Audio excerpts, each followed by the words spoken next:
ಎಲ್ರಿಗೂ ನಮಸ್ಕಾರ. ದಕ್ಷಿಣ ಭಾರತದ ಇತಿಹಾಸ ಅಂದ ತಕ್ಷಣ ನಮ್ಗೆಲ್ಲ ನೆನಪಾಗೋದು ಚೋಳರು, ವಿಜಯನಗರ ಸಾಮ್ರಾಜ್ಯ ಅಲ್ವಾ? ಆದ್ರೆ ಅದಕ್ಕೂ ಎಷ್ಟೋ ಮುಂಚೆ ದಕ್ಷಿಣದ ಭವಿಷ್ಯಕ್ಕೆ ಅಡಿಪಾಯ ಹಾಕಿದ ಎರಡು ಪ್ರಮುಖ ರಾಜವಂಶಗಳಿದ್ವು. ಅವರೇ ಶಾತವಾಹನರು ಮತ್ತು ಕದಂಬರು. ಬನ್ನಿ ಇವತ್ತು ಅವರ ಬಗ್ಗೆ ತಿಳ್ಕೊಳ್ಳೋಣ. ಹಾಗಾದ್ರೆ ಯೋಚನೆ ಮಾಡಿ, ದಕ್ಷಿಣ ಭಾರತದಲ್ಲಿ ಒಂದು ದೊಡ್ಡ ಸಾಮ್ರಾಜ್ಯವನ್ನ ಕಟ್ಟಿದ ಮೊದಲ ಮಹಾನ್ ರಾಜರು ಯಾರು? ಉತ್ತರದಲ್ಲಿ ಮೌರ್ಯರ ಆಳ್ವಿಕೆ ಮುಗಿದ ಮೇಲೆ ದಕ್ಷಿಣದಲ್ಲಿ ಉಂಟಾದ ಆ ರಾಜಕೀಯ ಗ್ಯಾಪ್ ಇದೆಯಲ್ಲ, ಅದನ್ನ ಯಾರು ತುಂಬಿದ್ರು? ಈ ಪ್ರಶ್ನೆಯೊಂದಿಗೆ ನಮ್ಮ ಇವತ್ತಿನ ಪಯಣ ಶುರುವಾಗುತ್ತೆ. ಸರಿ, ನಮ್ಮ ಕತೆ ಶುರುವಾಗೋದೇ ದಕ್ಕನ್ ಪ್ರಸ್ಥಭೂಮಿಯಿಂದ. ಇಲ್ಲಿ ಮೌರ್ಯರ ಪ್ರಭಾವ ಕಡಿಮೆ ಆಗ್ತಿದ್ದ ಹಾಗೆ ಒಂದು ಹೊಸ ಶಕ್ತಿ ಹುಟ್ಕೊಳ್ಳುತ್ತೆ. ಅವರೇ ಶಾತವಾಹನರು. ಶಾತವಾಹನರ ಉದಯ ಇದೆಯಲ್ಲ, ಅದು ನಿಜಕ್ಕೂ ಒಂದು ಅದ್ಭುತವಾದ ರಾಜಕೀಯ ಬದಲಾವಣೆ. ಯಾಕಂದ್ರೆ ಅವರು ಸುಮ್ಮನೆ ಒಂದು ಸಣ್ಣ ಗುಂಪಾಗಿರ್ಲಿಲ್ಲ. ಅವರು ಮೊದಲು ಪ್ರಬಲರಾಗಿದ್ದ ಮೌರ್ಯ ಸಾಮ್ರಾಜ್ಯದ ಕೆಳಗೆ ಸಾಮಂತರಾಗಿದ್ದರು. ಯಾವಾಗ ಮೌರ್ಯರ ಹಿಡಿತ ಸ್ವಲ್ಪ ಸಡಿಲವಾಯಿತೋ, ಆ ಅವಕಾಶವನ್ನ ಸರಿಯಾಗಿ ಬಳಸ್ಕೊಂಡು ತಮ್ಮದೇ ಆದ ಸ್ವತಂತ್ರ ಸಾಮ್ರಾಜ್ಯವನ್ನೇ ಕಟ್ಟಿಬಿಟ್ರು. ಇದು ದಕ್ಷಿಣ ಭಾರತದ ಇತಿಹಾಸದಲ್ಲೇ ಒಂದು ಮಹತ್ವದ ಘಟನೆ. ಈ ರಾಜವಂಶಕ್ಕೆ ಅಡಿಪಾಯ ಹಾಕಿದವರು ಸಿಮುಖ. ಅವರ ರಾಜಧಾನಿ ಯಾವುದು ಗೊತ್ತಾ? ಗೋದಾವರಿ ನದಿ ದಡದಲ್ಲಿದ್ದ ಪೈಠಾಣ. ಇದು ಆ ಕಾಲದಲ್ಲಿ ತುಂಬಾನೇ ಮುಖ್ಯವಾಗಿದ್ದ ಒಂದು ವ್ಯಾಪಾರ ಮಾರ್ಗವಾಗಿತ್ತು. ಇದೇ ಕಾರಣಕ್ಕೆ ಅವರು ಇಡೀ ದಕ್ಕನ್ ಪ್ರಸ್ಥಭೂಮಿ ಮೇಲೆ ತಮ್ಮ ಹಿಡಿತ ಸಾಧಿಸಕ್ಕೆ ಸಾಧ್ಯವಾಯಿತು. ನೋಡಿ, ಅವರ ಬಿರುದು ದಕ್ಷಿಣಾ ಪಥಪತಿ. ಈ ಪದದಲ್ಲೇ ಅವರ ಶಕ್ತಿ ಎಷ್ಟಿತ್ತು ಅಂತ ಗೊತ್ತಾಗುತ್ತೆ. ಇದರರ್ಥ ದಕ್ಷಿಣದ ದಾರಿಯ ಒಡೆಯ. ಅಂದ್ರೆ ಇದು ಕೇವಲ ನೆಲದ ಮೇಲಿನ ಅಧಿಕಾರ ಅಲ್ಲ. ಉತ್ತರ ಭಾರತದಿಂದ ದಕ್ಷಿಣ ಭಾರತಕ್ಕೆ ಸಂಪರ್ಕ ಕಲ್ಪಿಸುತ್ತಿದ್ದ ಪ್ರಮುಖ ವ್ಯಾಪಾರ ಮಾರ್ಗಗಳೆಲ್ಲ ಇವರ ನಿಯಂತ್ರಣದಲ್ಲಿತ್ತು. ಈ ನಿಯಂತ್ರಣವೇ ಅವರ ಸಂಪತ್ತಿನ ಅತಿದೊಡ್ಡ ಮೂಲವಾಗಿತ್ತು. ಶಾತವಾಹನರ ರಾಜರು ಅಂದ್ರೆ ಬರೀ ಯುದ್ಧ ಮಾಡೋರು ಅಷ್ಟೇ ಅಲ್ಲ, ಅವರು ಕಲೆ, ಸಾಹಿತ್ಯಕ್ಕೂ ಅಷ್ಟೇ ಪ್ರೋತ್ಸಾಹ ಕೊಡ್ತಿದ್ರು. ಇದಕ್ಕೆ ಬೆಸ್ಟ್ ಉದಾಹರಣೆ ಅಂದ್ರೆ ಅವರ 17ನೇ ರಾಜ ಹಾಲ. ರಾಜ ಹಾಲನ ಸಾಂಸ್ಕೃತಿಕ ಕೊಡುಗೆ ಇದೆಯಲ್ಲ, ಅದು ತುಂಬಾನೇ ದೊಡ್ಡದು. ಯಾಕಂದ್ರೆ ಅವರು ಕೇವಲ ರಾಜನಾಗಿರ್ಲಿಲ್ಲ, ಅವರೇ ಸ್ವತಃ ಒಬ್ಬ ಕವಿ. ಗಾಥಾ ಸಪ್ತಶತಿ ಅನ್ನೋ ಅದ್ಭುತ ಕೃತಿಯನ್ನ ಬರೆದ್ರು. ಇನ್ನೊಂದು ಇಂಟ್ರೆಸ್ಟಿಂಗ್ ವಿಷಯ ಅಂದ್ರೆ ಅದನ್ನ ಪ್ರಾಕೃತ ಭಾಷೆಯಲ್ಲಿ ಬರೆದಿದ್ದು. ಆ ಕಾಲದಲ್ಲಿ ಸಂಸ್ಕೃತಕ್ಕೆ ಹೆಚ್ಚು ಮನ್ನಣೆ ಇತ್ತು, ಆದರೂ ಸಾಮಾನ್ಯ ಜನ ಮಾತಾಡೋ ಪ್ರಾಕೃತದಲ್ಲಿ ಪ್ರೀತಿ ಪ್ರೇಮದ ಕಾವ್ಯ ಬರೆದಿದ್ದು ಅವರ ಹಿರಿಮೆಯನ್ನ ತೋರಿಸುತ್ತೆ. ಹೌದು, ಒಬ್ಬ ರಾಜನಿಗೆ ಸಾಹಿತ್ಯದಲ್ಲಿ ಆಸಕ್ತಿ ಇದ್ರೆ ಅದು ಇಡೀ ಸಾಮ್ರಾಜ್ಯದ ಮೇಲೆ ಹೇಗೆ ಪರಿಣಾಮ ಬೀರುತ್ತೆ ಅಲ್ವಾ? ಸರಿ, ಈಗ ಶಾತವಾಹನರ ಸಮಾಜ ಹೇಗಿತ್ತು, ಅವರ ಆಡಳಿತ ಹಾಗೂ ಅವರು ನಮಗೋಸ್ಕರ ಬಿಟ್ಟು ಹೋದ ಪರಂಪರೆ ಏನು ಅಂತ ಸ್ವಲ್ಪ ವಿವರವಾಗಿ ನೋಡೋಣ. ಶಾತವಾಹನರ ಕಾಲದ ಸಮಾಜ ತುಂಬನೇ ವೈವಿಧ್ಯಮಯವಾಗಿತ್ತು. ಅಧಿಕೃತವಾಗಿ ಅವರು ಪ್ರಾಕೃತ ಭಾಷೆ, ಬ್ರಾಹ್ಮಿ ಲಿಪಿ ಬಳಸ್ತಿದ್ರು. ಧರ್ಮದ ವಿಷಯಕ್ಕೆ ಬಂದ್ರೆ ವೈದಿಕ ಸಂಪ್ರದಾಯಗಳನ್ನ ಅನುಸರಿಸ್ತಿದ್ರು. ಆದ್ರೆ ಇಲ್ಲೊಂದು ವಿಶೇಷತೆ ಇದೆ. ಅವರೇ ಅದ್ಭುತವಾದ ಬೌದ್ಧ ಸ್ತೂಪಗಳನ್ನ, ವಿಹಾರಗಳನ್ನ ಕಟ್ಟಿಸಿದ್ದಾರೆ. ಇದರಿಂದ ಅವರಲ್ಲಿ ಧಾರ್ಮಿಕ ಸಹಿಷ್ಣುತೆ ಎಷ್ಟಿತ್ತು ಅಂತ ನಮಗೆ ಗೊತ್ತಾಗುತ್ತೆ. ಇನ್ನು ಆರ್ಥಿಕವಾಗಿ ನೋಡೋದಾದ್ರೆ ಶಾತವಾಹನರು ಸಿಕ್ಕಾಪಟ್ಟೆ ಪ್ರಬಲರಾಗಿದ್ರು. ಅವರ ವ್ಯಾಪಾರ ಬರೀ ನಮ್ಮ ದೇಶಕ್ಕೆ ಸೀಮಿತ ಆಗಿರಲಿಲ್ಲ, ರೋಮ್, ಗ್ರೀಸ್ನಂಥ ದೂರದ ದೇಶಗಳ ಜೊತೆಗೂ ಇತ್ತು. ಅಷ್ಟೇ ಅಲ್ಲ, ಕಾರ್ಲೆ, ಕನ್ಹೇರಿಯಂಥ ಜಾಗಗಳಲ್ಲಿ ಇವತ್ತಿಗೂ ನಾವು ನೋಡಬಹುದಾದ ಬೌದ್ಧ ಸ್ಮಾರಕಗಳು ಅವರ ವಾಸ್ತುಶಿಲ್ಪದ ಕೌಶಲ್ಯಕ್ಕೆ ಸಾಕ್ಷಿಯಾಗಿ ನಿಂತುವೆ.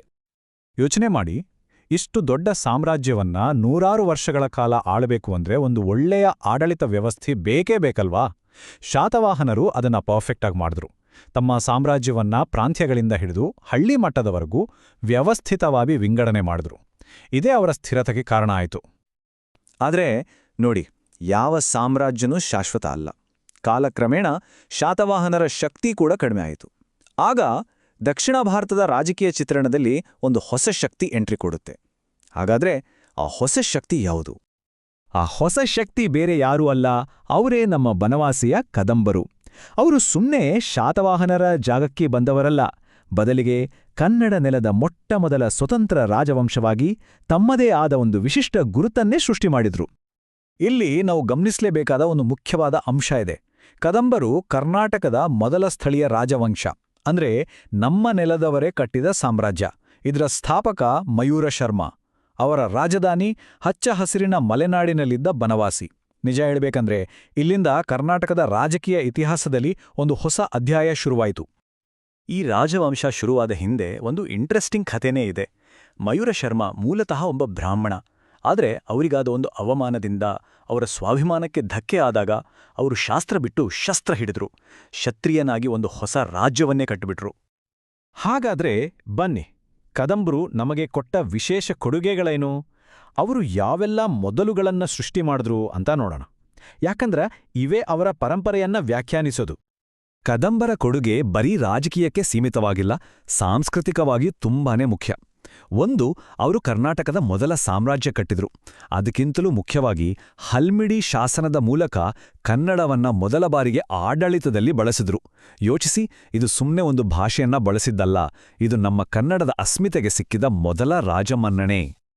ಈ ಭಾಷೆಯಲ್ಲಿ ಆದ ಬದಲಾವಣೆ ಇದೆಯಲ್ಲ, ಇದು ಕೇವಲ ಆಡಳಿತದ ಬದಲಾವಣೆ ಅಲ್ಲ, ಇದೊಂದು ದೊಡ್ಡ ಸಾಂಸ್ಕೃತಿಕ ಪಲ್ಲಟ. ಶಾತವಾಹನರ ಕಾಲದಲ್ಲಿ ಪ್ರಾಕೃತ ಇತ್ತು, ಅದರ ಜಾಗದಲ್ಲಿ ಕದಂಬರು ಸಂಸ್ಕೃತದ ಜೊತೆಜೊತೆಗೆ ನಮ್ಮ ನೆಲದ ಭಾಷೆ ಕನ್ನಡಕ್ಕೂ ರಾಜಮನ್ನಣೆ ಕೊಟ್ರು. ಇದೇ ಮುಂದೆ ನಮ್ಮ ಪ್ರಾದೇಶಿಕ ಸಂಸ್ಕೃತಿ ಬೆಳೆಯೋಕೆ ದೊಡ್ಡ ದಾರಿಯಾಯಿತು. ಕದಂಬರ ಆಡಳಿತ ಮುಖ್ಯವಾಗಿ ಭೂ ಕಂದಾಯದ ಮೇಲೆ ನಡೀತಿತ್ತು. ಆದ್ರೆ ಅವರು ಬಿಲ್ಕೊಡ ಅಂದ್ರೆ ಮಾರಾಟ ತೆರಿಗೆ, ಹಾಗೆ ಪನ್ಯ ಅಂದ್ರೆ ವೀಳ್ಯದೆಲೆ ಮೇಲೆ ತೆರಿಗೆ, ಈ ತರಹದ ವಿಶಿಷ್ಟ ತೆರಿಗೆಗಳನ್ನು ಹಾಕ್ತಿದ್ರು. ಇದು ಅವರ ಆರ್ಥಿಕತೆ ಎಷ್ಟು ವೈವಿಧ್ಯಮಯವಾಗಿತ್ತು ಅಂತ ತೋರಿಸುತ್ತೆ. ತಮ್ಮ ಪ್ರಾಂತ್ಯಗಳನ್ನ ವಿಶ್ಯ ಅಂತ ವಿಂಗಡಿಸಿ ಹಳ್ಳಿಯ ಆಡಳಿತ ನೋಡ್ಕೊಳ್ಳೋಕೆ ಗ್ರಾಮಿಕ ಅನ್ನೋ ಅಧಿಕಾರಿಯನ್ನ ನೇಮಿಸಿದ್ರು. ಸೊ ಈ ಎರಡೂ ರಾಜವಂಶಗಳನ್ನ ಒಟ್ಟಿಗೆ ಇಟ್ಟು ನೋಡಿದಾಗ ನಮಗೊಂದು ವಿಷಯ ಸ್ಪಷ್ಟವಾಗುತ್ತೆ: ದಕ್ಷಿಣ ಭಾರತದ ಭವಿಷ್ಯಕ್ಕೆ ಇವರು ಹಾಕಿಕೊಟ್ಟ ಅಡಿಪಾಯ ಎಷ್ಟು ಗಟ್ಟಿಯಾಗಿತ್ತು ಅನ್ನೋದು. ಹಾಗಾದ್ರೆ ಸರಳವಾಗಿ ಹೇಳೋದಾದ್ರೆ, ಶಾತವಾಹನರು ದಕ್ಷಿಣದಲ್ಲಿ ಒಂದು ದೊಡ್ಡ ಸಾಮ್ರಾಜ್ಯವನ್ನ ಹೇಗೆ ಆಳ್ಬೇಕು, ಅಂತಾರಾಷ್ಟ್ರೀಯ ವ್ಯಾಪಾರವನ್ನ ಹೇಗೆ ಮಾಡಬೇಕು ಅನ್ನೊಂದು ಮಾದರಿಯನ್ನ ಕೊಟ್ರು. ಇನ್ನೊಂದೆಡೆ ಕದಂಬರು ಕನ್ನಡ ಭಾಷೆಗೆ, ಸಂಸ್ಕೃತಿಗೆ ರಾಜಾಶ್ರಯ ಕೊಟ್ಟು ಕರ್ನಾಟಕಕ್ಕೆ ಅಂತ ಒಂದು ವಿಶೇಷ ಪ್ರಾದೇಶಿಕ ಅಸ್ಮಿತೆಯನ್ನೇ ರೂಪಿಸಿದರು. ಹಾಗಾದರೆ ಒಂದು ಕೊನೆಯ ಪ್ರಶ್ನೆ: ಸಾವಿರಾರು ವರ್ಷಗಳ ಹಿಂದೆ ಇದ್ದು ಹೋದ ಈ ಸಾಮ್ರಾಜ್ಯಗಳು ಇವತ್ತಿಗೂ ಹೇಗೆ ನಮ್ಮ ಜೊತೆ ಇವೆ? ನಾವು ಮಾತಾಡೋ ಭಾಷೆಯಲ್ಲಿ, ನಾವು ಪಾಲಿಸೋ ಸಂಪ್ರದಾಯಗಳಲ್ಲಿ, ನಮ್ಮ ಪ್ರಾದೇಶಿಕ ಗುರುತಿನಲ್ಲಿ ಶಾತವಾಹನರು ಮತ್ತು ಕದಂಬರ ಪ್ರಭಾವ ಎಷ್ಟರ ಮಟ್ಟಿಗೆ ಇದೆ ಅಂತ ಎಂದಾದ್ರೂ ಯೋಚಿಸಿದಿರಾ? ಈ ಪ್ರಶ್ನೆಯೊಂದಿಗೆ ಇವತ್ತಿನ ಈ ವಿಶ್ಲೇಷಣೆಯನ್ನ ಮುಗಿಸೋಣ.